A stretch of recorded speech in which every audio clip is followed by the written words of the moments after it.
supervisor here. Okay. Good evening, everybody. I am Ozzy Ortiz. I'm the case manager at the Linden office.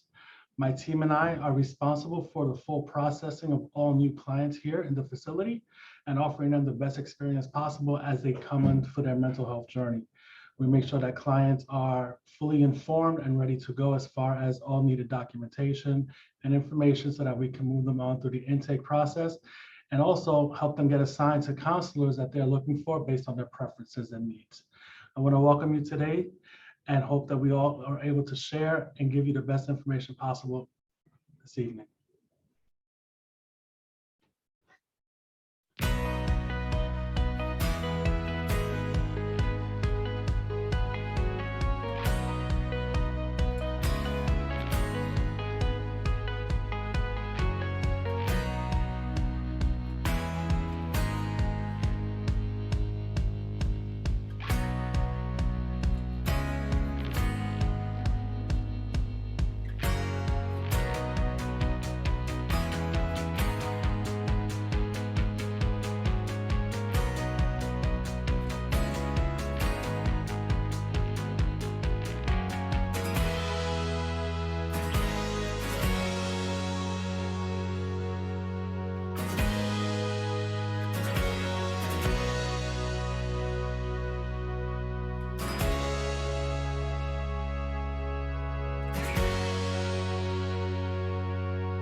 Good afternoon, everyone, and welcome to NYPCC's Parent Cafe June edition, and happy Pride Month from NYPCC.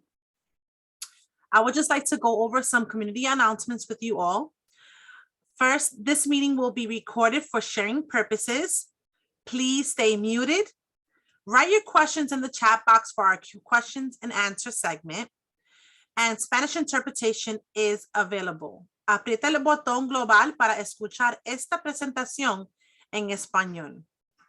To schedule an appointment or contact NYPCC, visit our website at www.nypcc.org/help.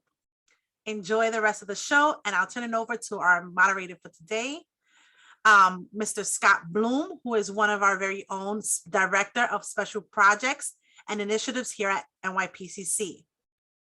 Scott is the Director of the Special Projects and Initiatives here at NYPCC, and he has spent his 31-year career at the intersection of mental health, communities, and schools working to improve access to social emotional services and resources by integrating programs and creating opportunities for children and youth to overcome emotional and behavioral barriers to healthy and successful lives.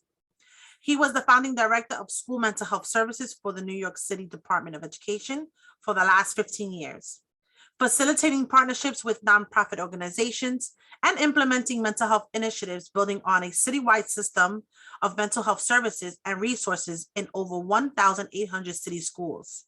Wow. Mr. Bloom received his master's degree at NYU Graduate School of Social Work, where he was an adjunct associate professor for 20 years. Mr. Bloom serves on the advisory boards for national mental health initiatives around the country. He has contributed to journals, magazines, books, and has presented at local and national conferences.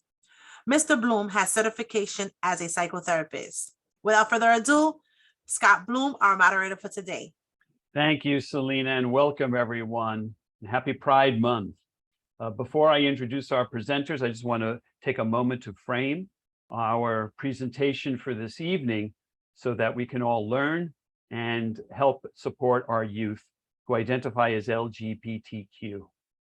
From the moment we're born, we are inundated with messages, spoken and unspoken, about different types of people. Now, often we learn stereotypes and prejudices without even realizing it. All of us, whether we are LGBTQ or not, have learned messages about LGBTQ people.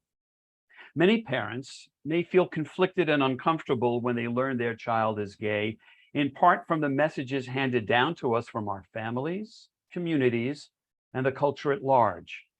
Parents trying to change their children's identity or trying to keep them away from their LGBTQ friends actually isolate their children and make them feel alone and even unwanted. According to the Family Acceptance Project, gay and transgender youth who were rejected by their families because of their identity had much lower self-esteem, had fewer people they could turn to for help, and were more isolated than youth who were accepted by their families. The good news is that LGBTQ youth who felt high social support from their family or lived in a community that was more accepting reported attempting suicide at less than half the rate of those who felt more lower or more moderate social support. We know that all students are at risk of being bullied or harassed at school, but LGBTQ students can face particular hostile school environments. Having a supportive school staff has a positive effect on the student's educational experience. And we know from research that when school staff effectively intervene in harassment, LGBTQ youth students feel safer and are less likely to miss school.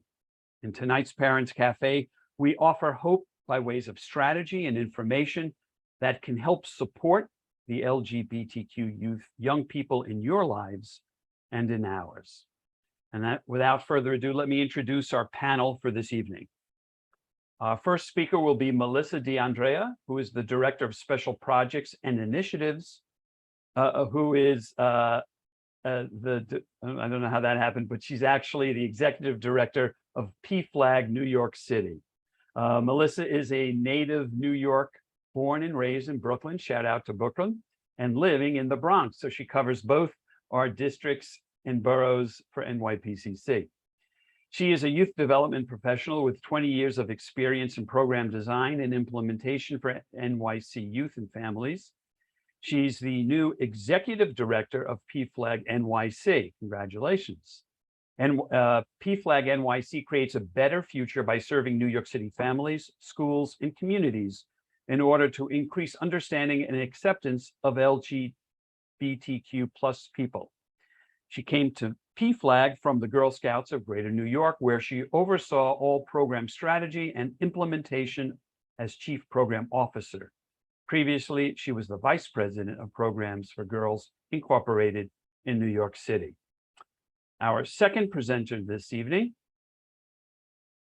there we go, is Kalima Mackenzie Sims. She is the Manager of LGBTQ Programs at the New York City Department of Education. And she is a fierce advocate for LGBTQ+ inclusion in schools. During her own coming out journey as a young adult, Kalima worked at PFLAG NYC, so we have some synergy here tonight, providing support for their families and educating schools across New York City for 8 years. Kalima has been honored by Geo Magazine's 100 Women We Love class of 2021 and named one of Business Equity Magazine's 40 LGBTQ leaders under 40 in 2020. Congratulations, Kalima.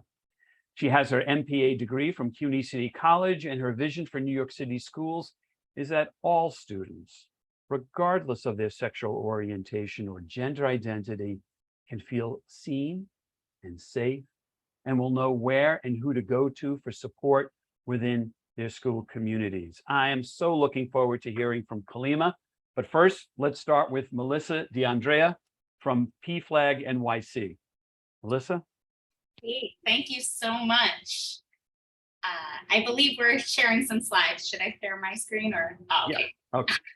Excellent. So I'm here today to talk about families because we have an excellent other panelist in Kalima who's going to speak about schools. Mi colega va a hablar sobre las escuelas. Vamos a hablar sobre el adolescente y el apoyo a adolescentes.